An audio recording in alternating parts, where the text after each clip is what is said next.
Police പാർട്ടിയാണ് കൂടി ഉണ്ടായിരുന്നത്. പോലീസ് പാർട്ടിയുമായിട്ട് അവിടെ പോകുന്നുണ്ട്. അവിടെ ഒരു ചെറിയ ചടങ്ങ് മറ്റും നടക്കുന്നുണ്ടായിരുന്നു. ചടങ്ങ് എന്താണെന്ന് ഞാൻ ഓർക്കുന്നില്ല. ഒരു ചെറിയ കുട്ടിയുടെ 1ാമത് ജന്മദിന ചടങ്ങോ അങ്ങനെ എന്തോ ആണെന്നാണ് എൻ്റെ ഒരു ഓർമ്മ. ആ ചടങ്ങിൽ പങ്കെടുത്തു. അവിടെ നിന്ന് ഭക്ഷണം കഴിച്ചു. ഞാൻ ശബരിമലയ്ക്ക് പോവുകയും ചെയ്തു. ആ ഒരു പ്രാവശ്യം മാത്രമാണ് ഞാൻ പോറ്റിയുടെ വീട്ടിൽ പോയിട്ടുള്ളത്. അതും അങ്ങനെയൊരു നിർബന്ധത്തിന് വഴങ്ങിപ്പോയതാണ്. ഇന്നത്തെ തരത്തിലല്ലല്ലോ അന്ന് ഞാനും പലരും പോറ്റിയെ കണ്ടിട്ടുള്ളത്. ശബരിമല സ്വാമിയുടെ ഒരു ശരിയായിട്ടുള്ള ഭക്തൻ എന്നുള്ള നിലയിലാണ് പോറ്റിയെ അന്ന് കണ്ടിട്ടുള്ളത്. അതുകൊണ്ടാണ് അങ്ങനെ പോകാൻ തന്നെ ഇടയായതില്ലെങ്കിൽ പോകുമായിരുന്നില്ല. അതാണ് ആ യാത്രയെ സംബന്ധിച്ച് പറയാനുള്ളത്. ഞാനത് അന്വേഷക സംഘത്തോട് ഞാൻ അങ്ങനെ തന്നെ പറഞ്ഞിട്ടുണ്ട്. എന്നോട് ചോദിക്കുന്നതിന് മുമ്പ് തന്നെ ഞാൻ പറഞ്ഞിട്ടുണ്ട്. അങ്ങനെ പോറ്റി ഒരു മൊഴി കൊടുത്തതായിട്ട് പറഞ്ഞുകൊണ്ട് അന്വേഷക സംഘം അങ്ങനെ എന്നോടൊന്നും ചോദിച്ചില്ല. ഞാൻ അങ്ങോട്ട് പറയാനുണ്ടായത്.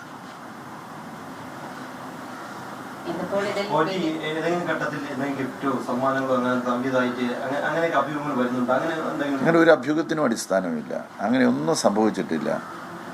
നേരത്തെ കേരളത്തിലെ ഒരു പ്രമുഖ പത്രം പറഞ്ഞു, കഴക്കൂട്ടം മണ്ഡലത്തിൽ ഒരുപാട് സ്പോൺസർഷിപ്പിൽ പോറ്റിയുടെയോ അല്ലെങ്കിൽ പോറ്റിയുമായിട്ട് ബന്ധപ്പെട്ടവരുടെയോ വീടുകൾ വെച്ച് കൊടുക്കുകയോ മറ്റു കാര്യങ്ങളൊക്കെ ചെയ്തിട്ടുണ്ടെന്ന് പറഞ്ഞു.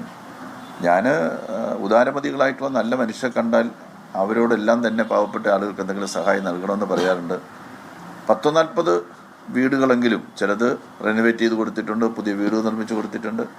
പല നല്ല മനുഷ്യരെയും കണ്ടെത്തി അതിനെല്ലാം പരിശ്രമമൊക്കെ ഞാൻ നടത്താറുണ്ട്. പക്ഷേ എൻ്റെ ഭാഗ്യത്തിനാണെന്ന് തോന്നുന്നു ഈ പോറ്റിയുമായിട്ട് ബന്ധപ്പെട്ട ആരും തന്നെയോ എൻ്റെ കോൺസ്റ്റിറ്റ്യുവൻസിക്കകത്ത് ഞാനുമായിട്ട് ബന്ധപ്പെട്ട് ഒരു തരത്തിലുള്ള സ്പോൺസർഷിപ്പോ ഒരു കാര്യവും ഉണ്ടായിട്ടില്ല. ഒരു ഗിഫ്റ്റും ഞാൻ എൻ്റെ ജീവിതത്തിൽ പോറ്റിയുടെ കയ്യിൽ നിന്ന് കൈപ്പറ്റിയിട്ടില്ല, വാങ്ങിയിട്ടില്ല. അങ്ങനെയുള്ള യാതൊരു തരത്തിലുള്ള ഇടപെടലുകളും എനിക്ക് പോറ്റിയുമായിട്ടില്ല. കേന്ദ്ര ഏജൻസിയുടെ അന്വേഷണം കൂടി ആരംഭിച്ചിരിക്കുകയാണ്. അപ്പോൾ കേന്ദ്ര ഏജൻസിയുടെ അന്വേഷണത്തെ പൊതുവെ CPM എതിർക്കുന്നതാണ്, രാഷ്ട്രീയ പ്രേരിതമായി കൊണ്ടുവരുമെന്ന് പറയുന്നു. ഇലക്ഷന്റെ സമീപം നിൽക്കുമ്പോഴാണ് ഈ ശബരിമലയിൽ ED അന്വേഷണം ആരംഭിച്ചിരിക്കുന്നത്. അതിനെ താങ്കൾ എങ്ങനെയാണ് കാണുന്നത്? നമ്മുടെ സംസ്ഥാനത്ത് നമുക്കെല്ലാവർക്കും വിശ്വസിക്കാൻ കഴിയുന്ന ഒരു സംവിധാനമാണ് ഹൈക്കോടതി എന്ന് പറയുന്നത്. എൻ്റെ ഓർമ്മയിൽ ഹൈക്കോടതി നേരിട്ടുള്ള നിരീക്ഷണത്തിലും അന്വേഷണ പുരോഗതി വിലയിരുത്തുന്നതിലും ഇങ്ങനൊരു അന്വേഷണം ഉണ്ടായിട്ടുള്ളതായിട്ട് എൻ്റെ ഓർമ്മയിലില്ല. എൻ്റെ ഒരു 40-50 വർഷക്കാലത്തെ എൻ്റെ പൊതുജീവിതത്തിലെ ഓർമ്മകളിൽ ഒരിക്കലും ഉണ്ടായിട്ടില്ല. അങ്ങനെയുള്ള സമഗ്രമായിട്ടുള്ള ഒരു അന്വേഷണം ഹൈക്കോടതിയുടെ ഡിവിഷൻ ബെഞ്ചിൻ്റെ നേതൃത്വത്തിൽ കൃത്യമായിട്ടും ആഴ്ചയിലൊരിക്കൽ അന്വേഷണ പുരോഗതി വിലയിരുത്തിക്കൊണ്ട് എല്ലാ കാര്യങ്ങളും നടന്നു വരികയാണ്. ആ അന്വേഷണം നമ്മുടെ പൂർത്തീകരിച്ചിട്ടില്ലല്ലോ. അന്വേഷണം തുടരുകയല്ലേ. അന്വേഷണത്തിൽ വസ്തുതകൾ വെളിച്ചത്ത് വരുന്നുണ്ട് എന്ന് കോടതി തന്നെ പറഞ്ഞിട്ടുണ്ട്. കോടതി അന്വേഷണത്തിൽ തൃപ്തി രേഖപ്പെടുത്തിയിട്ടുണ്ട്. അത്തരമൊരു അന്വേഷണം നാട്ടിൽ നടക്കുകയല്ലേ. ആ അന്വേഷണം പൂർണ്ണമാകട്ടെ എന്നാണ് എനിക്ക് പറയാനുള്ളത്. ഇപ്പോഴും പ്രതിപക്ഷം അങ്ങേക്കെതിരെ തന്നെയാണ് ആരോപണം ഉന്നയിച്ചുകൊണ്ടിരുന്നത്. രാഷ്ട്രീയപരമായിട്ടുള്ള ആരോപണമാണ്. കാരണം തന്ത്രി അകത്താണെങ്കിലും മുൻ മന്ത്രി പുറത്താണെന്നാണ് പ്രതിപക്ഷം പറയുന്നത്.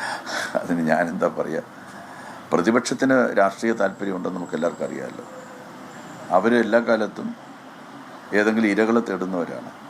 ഒരു ഇരയെ മുന്നിൽ നിർത്തി തങ്ങളുടെ രാഷ്ട്രീയ താല്പര്യം നേടിയെടുക്കാൻ വേണ്ടിയിട്ടുള്ള പരിശ്രമമാണ് പ്രതിപക്ഷം നടത്തുന്നത്. പ്രതിപക്ഷ നേതാവിനും അറിയാം, പ്രതിപക്ഷത്തുള്ള നേതാക്കന്മാർക്ക് എല്ലാവർക്കും അറിയാം, ഈ രാജ്യത്തുള്ള മുഴുവൻ ആളുകൾക്കും അറിയാം, നിങ്ങൾ മാധ്യമ പ്രവർത്തകർക്കും അറിയാം, ഒരു മന്ത്രിക്ക് അതിനകത്തൊന്നും ഒരു റോളുമില്ലെന്നുള്ള കാര്യം.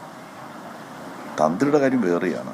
അദ്ദേഹം 24 മണിക്കൂറും ആ ക്ഷേത്രത്തിൽ തന്നെ ബന്ധപ്പെട്ട് ക്ഷേത്രകാര്യങ്ങളെല്ലാം ഇടപെടുന്ന ഒരാളാണ്.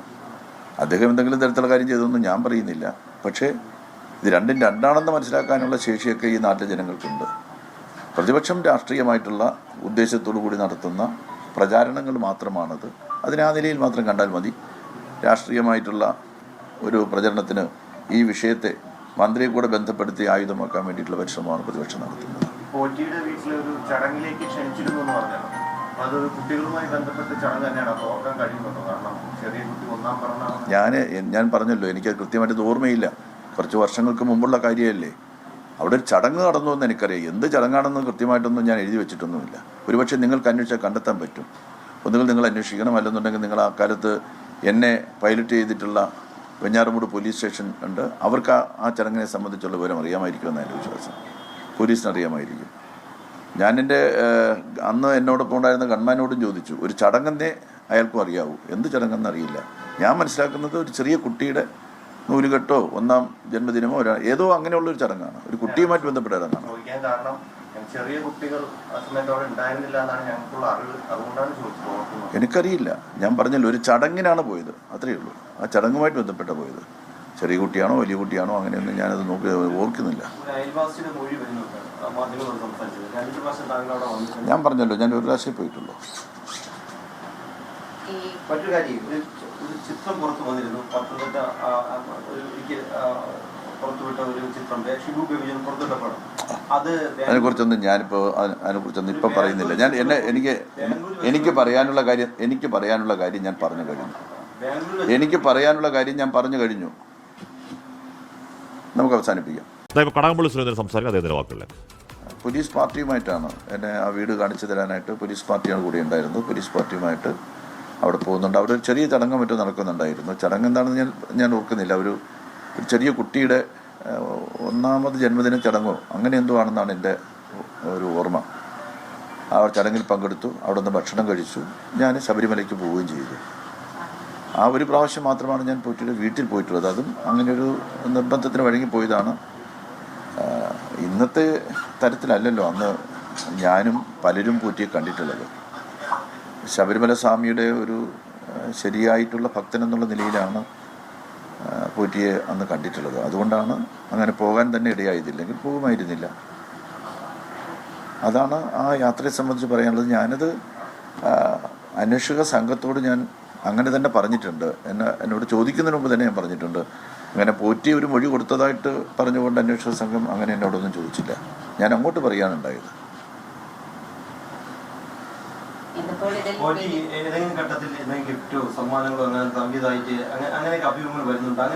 അങ്ങനെ ഒരു അഭ്യൂഹത്തിനും അടിസ്ഥാനമില്ല. അങ്ങനെ ഒന്നും സംഭവിച്ചിട്ടില്ല. നേരത്തെ കേരളത്തിലെ ഒരു പ്രമുഖ പത്രം പറഞ്ഞു, കഴക്കൂട്ടം മണ്ഡലത്തിൽ ഒരുപാട് സ്പോൺസർഷിപ്പിൽ പോറ്റിയുടെയോ അല്ലെങ്കിൽ പോറ്റിയുമായിട്ട് ബന്ധപ്പെട്ടവരുടെയോ വീടുകൾ വെച്ച് കൊടുക്കുകയോ മറ്റു കാര്യങ്ങളൊക്കെ ചെയ്തിട്ടുണ്ടെന്ന് പറഞ്ഞു. ഞാൻ ഉദാരമതികളായിട്ടുള്ള നല്ല മനുഷ്യരെ കണ്ടാൽ അവരോടെല്ലാം തന്നെ പാവപ്പെട്ട ആളുകൾക്ക് എന്തെങ്കിലും സഹായം നൽകണമെന്ന് പറയാറുണ്ട്. 40 വീടുകളെങ്കിലും ചിലത് റെനോവേറ്റ് ചെയ്ത് കൊടുത്തിട്ടുണ്ട്, പുതിയ വീട് നിർമ്മിച്ച് കൊടുത്തിട്ടുണ്ട്. പല നല്ല മനുഷ്യരെയും കണ്ടെത്തി അതിനെല്ലാം പരിശ്രമമൊക്കെ ഞാൻ നടത്താറുണ്ട്. പക്ഷേ എൻ്റെ ഭാഗ്യത്തിനാണെന്ന് തോന്നുന്നു, ഈ പോറ്റിയുമായിട്ട് ബന്ധപ്പെട്ട ആരും തന്നെയോ എൻ്റെ കോൺസ്റ്റിറ്റ്യുവൻസിക്കകത്ത് ഞാനുമായിട്ട് ബന്ധപ്പെട്ട് ഒരു തരത്തിലുള്ള സ്പോൺസർഷിപ്പോ ഒരു കാര്യവും ഉണ്ടായിട്ടില്ല. ഒരു ഗിഫ്റ്റും ഞാൻ എൻ്റെ ജീവിതത്തിൽ പോറ്റിയുടെ കയ്യിൽ നിന്ന് കൈപ്പറ്റിയിട്ടില്ല, വാങ്ങിയിട്ടില്ല. അങ്ങനെയുള്ള യാതൊരു തരത്തിലുള്ള ഇടപെടലുകളും എനിക്ക് പോറ്റിയുമായിട്ടില്ല. കേന്ദ്ര ഏജൻസിയുടെ അന്വേഷണം കൂടി ആരംഭിച്ചിരിക്കുകയാണ്. അപ്പോൾ കേന്ദ്ര ഏജൻസിയുടെ അന്വേഷണത്തെ പൊതുവെ CPM എതിർക്കുന്നതാണ്, രാഷ്ട്രീയ പ്രേരിതമായി കൊണ്ടുവരുമെന്ന് പറയുന്നു.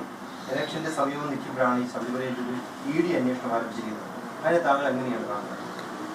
ഇപ്പോൾ നമ്മുടെ സംസ്ഥാനത്ത് നമുക്കെല്ലാവർക്കും വിശ്വസിക്കാൻ കഴിയുന്ന ഒരു സംവിധാനമാണ് ഹൈക്കോടതി എന്ന് പറയുന്നത്. എൻ്റെ ഓർമ്മയിൽ ഹൈക്കോടതി നേരിട്ടുള്ള നിരീക്ഷണത്തിലും അന്വേഷണ പുരോഗതി വിലയിരുത്തുന്നതിലും ഇങ്ങനൊരു അന്വേഷണം ഉണ്ടായിട്ടുള്ളതായിട്ട് എൻ്റെ ഓർമ്മയിലില്ല. എൻ്റെ ഒരു 40-50 വർഷക്കാലത്തെ എൻ്റെ പൊതുജീവിതത്തിലെ ഓർമ്മകളിൽ ഒരിക്കലും ഉണ്ടായിട്ടില്ല. അങ്ങനെയുള്ള സമഗ്രമായിട്ടുള്ള ഒരു അന്വേഷണം ഹൈക്കോടതിയുടെ ഡിവിഷൻ ബെഞ്ചിൻ്റെ നേതൃത്വത്തിൽ കൃത്യമായിട്ടും ആഴ്ചയിലൊരിക്കൽ അന്വേഷണ പുരോഗതി വിലയിരുത്തിക്കൊണ്ട് എല്ലാ കാര്യങ്ങളും നടന്നു വരികയാണ്. ആ അന്വേഷണം നമ്മുടെ പൂർത്തീകരിച്ചിട്ടില്ലല്ലോ. അന്വേഷണം തുടരുകയല്ലേ. അന്വേഷണത്തിൽ വസ്തുതകൾ വെളിച്ചത്ത് വരുന്നുണ്ട് എന്ന് കോടതി തന്നെ പറഞ്ഞിട്ടുണ്ട്. കോടതി അന്വേഷണത്തിൽ തൃപ്തി രേഖപ്പെടുത്തിയിട്ടുണ്ട്. അത്തരമൊരു അന്വേഷണം നാട്ടിൽ നടക്കുകയല്ലേ. ആ അന്വേഷണം പൂർണ്ണമാകട്ടെ എന്നാണ് എനിക്ക് പറയാനുള്ളത്. ഇപ്പോഴും പ്രതിപക്ഷം അങ്ങേക്കെതിരെ തന്നെയാണ് ആരോപണം ഉന്നയിച്ചുകൊണ്ടിരുന്നത്. രാഷ്ട്രീയപരമായിട്ടുള്ള ആരോപണമാണ്. കാരണം തന്ത്രി അകത്താണെങ്കിലും മുൻ മന്ത്രി പുറത്താണെന്നാണ് പ്രതിപക്ഷം പറയുന്നത്. അതിന് ഞാൻ എന്താ പറയുക, പ്രതിപക്ഷത്തിന് രാഷ്ട്രീയ താല്പര്യമുണ്ടെന്ന് നമുക്ക് എല്ലാവർക്കും അറിയാമല്ലോ. അവർ എല്ലാ കാലത്തും ഏതെങ്കിലും ഇരകളെ തേടുന്നവരാണ്. ഒരു ഇരയെ മുന്നിൽ നിർത്തി തങ്ങളുടെ രാഷ്ട്രീയ താല്പര്യം നേടിയെടുക്കാൻ വേണ്ടിയിട്ടുള്ള പരിശ്രമമാണ് പ്രതിപക്ഷം നടത്തുന്നത്. പ്രതിപക്ഷ നേതാവിനും അറിയാം, പ്രതിപക്ഷത്തുള്ള നേതാക്കന്മാർക്ക് എല്ലാവർക്കും അറിയാം, ഈ രാജ്യത്തുള്ള മുഴുവൻ ആളുകൾക്കും അറിയാം, നിങ്ങൾ മാധ്യമ പ്രവർത്തകർക്കും അറിയാം, ഒരു മന്ത്രിക്ക് അതിനകത്തൊന്നും ഒരു റോളുമില്ലെന്നുള്ള കാര്യം. തന്ത്രിയുടെ കാര്യം വേറെയാണ്. അദ്ദേഹം 24 മണിക്കൂറും ആ ക്ഷേത്രത്തിൽ തന്നെ ബന്ധപ്പെട്ട് ക്ഷേത്രകാര്യങ്ങളെല്ലാം ഇടപെടുന്ന ഒരാളാണ്. അദ്ദേഹം എന്തെങ്കിലും തരത്തിലുള്ള കാര്യം ചെയ്തതൊന്നും ഞാൻ പറയുന്നില്ല. പക്ഷേ ഇത് രണ്ടും രണ്ടാണെന്ന് മനസ്സിലാക്കാനുള്ള ശേഷിയൊക്കെ ഈ നാട്ടിലെ ജനങ്ങൾക്കുണ്ട്. പ്രതിപക്ഷം രാഷ്ട്രീയമായിട്ടുള്ള ഉദ്ദേശത്തോടു കൂടി നടത്തുന്ന പ്രചാരണങ്ങൾ മാത്രമാണത്. അതിനെ ആ നിലയിൽ മാത്രം കണ്ടാൽ മതി.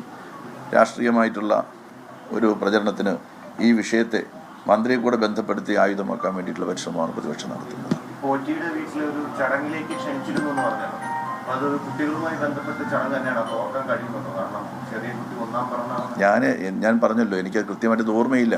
കുറച്ച് വർഷങ്ങൾക്ക് മുമ്പുള്ള കാര്യമല്ലേ. അവിടെ ഒരു ചടങ്ങ് നടന്നു എന്ന് എനിക്കറിയാം. എന്ത് ചടങ്ങാണെന്ന് കൃത്യമായിട്ടൊന്നും ഞാൻ എഴുതി വെച്ചിട്ടൊന്നുമില്ല. ഒരുപക്ഷെ നിങ്ങൾക്ക് അന്വേഷിച്ചാൽ കണ്ടെത്താൻ പറ്റും. ഒന്നുകിൽ നിങ്ങൾ അന്വേഷിക്കണം, അല്ലെന്നുണ്ടെങ്കിൽ നിങ്ങൾ ആ കാലത്ത് എന്നെ പൈലറ്റ് ചെയ്തിട്ടുള്ള വെഞ്ഞാറമൂട് പോലീസ് സ്റ്റേഷൻ ഉണ്ട്. അവർക്ക് ആ ചടങ്ങിനെ സംബന്ധിച്ചുള്ള വിവരം അറിയാമായിരിക്കുമെന്ന് എൻ്റെ വിശ്വാസം. പോലീസിന് അറിയാമായിരിക്കും. ഞാൻ എൻ്റെ അന്ന് എന്നോടൊപ്പം ഉണ്ടായിരുന്ന ഗൺമാനോടും ചോദിച്ചു. ഒരു ചടങ്ങെന്നേ അയാൾക്കും അറിയാവൂ. എന്ത് ചടങ്ങെന്ന് അറിയില്ല. ഞാൻ മനസ്സിലാക്കുന്നത് ഒരു ചെറിയ കുട്ടിയുടെ നൂലുകെട്ടോ ഒന്നാം ജന്മദിനമോ ഏതോ അങ്ങനെയുള്ളൊരു ചടങ്ങാണ്. ഒരു കുട്ടിയുമായിട്ട് ബന്ധപ്പെട്ട ചടങ്ങാണ്. കാരണം ചെറിയ കുട്ടികൾ ഉണ്ടായിരുന്നില്ല എന്നാണ് ഞങ്ങൾക്കുള്ള അറിവ്. അതുകൊണ്ടാണ് ചോദിച്ചത്. എനിക്കറിയില്ല. ഞാൻ പറഞ്ഞല്ലോ, ഒരു ചടങ്ങിനാണ് പോയത്, അത്രയേ ഉള്ളൂ. ആ ചടങ്ങുമായിട്ട് ബന്ധപ്പെട്ട പോയത്. ചെറിയ കുട്ടിയാണോ വലിയ കുട്ടിയാണോ അങ്ങനെയൊന്നും ഞാനത് ഓർക്കുന്നില്ല. ഞാൻ പറഞ്ഞല്ലോ, ഞാൻ ഒരു പ്രാവശ്യം പോയിട്ടുള്ളൂ. മറ്റൊരു കാര്യം, ഒരു ചിത്രം പുറത്തു വന്നിരുന്നു. പത്തനംതിട്ട പുറത്തുവിട്ട ഒരു ചിത്രം ഷിബു ബേബി പുറത്തുവിട്ട പടം. അതിനെക്കുറിച്ചൊന്നും അതിനെക്കുറിച്ചൊന്നും ഇപ്പം പറയുന്നില്ല. എനിക്ക് പറയാനുള്ള കാര്യം ഞാൻ പറഞ്ഞു കഴിഞ്ഞു. നമുക്ക് അവസാനിപ്പിക്കാം.